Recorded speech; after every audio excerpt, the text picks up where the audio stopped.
Di ko muhila. Ganyan ako isulti karon, siguro matingala mo ani nga. At sarap bayani no, kaya isulti na ko ni pero manghinaot ko sa inyo kay matakas kayo mga grado. Salta lang ko ninyo. Kaya in-English yun ni. Pero abot ninyo kung sa'yo pagsabot ninyo na una ba siya o na ulahi sa ako ang pag-istorya, sa pa manalay mo sabot.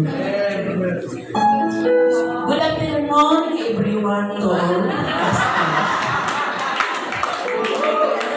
pastors and my co-member in this church. And the most especially to my son-in-law, Pastor Alex.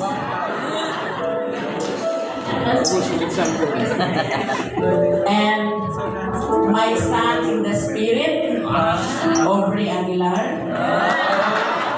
Who these two man is one of this is in and out.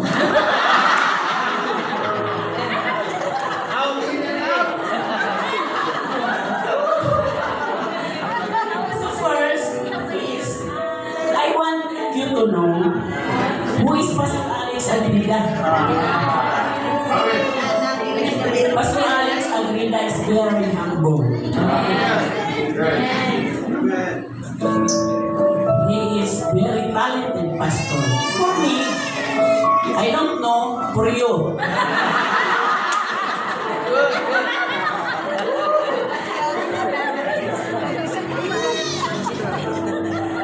He's very bright. For me, I don't know for you. He is good.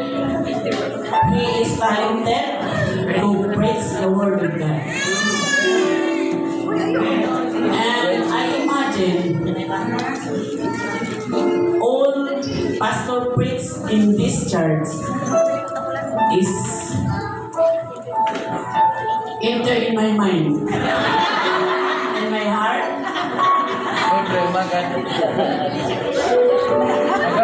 And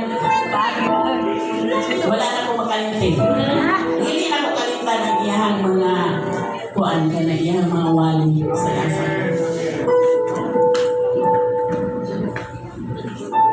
And the most, he is not mother in my daughter, his wife Jerilyn. And he's loving to my mga apos. Pastor Alex, I love you.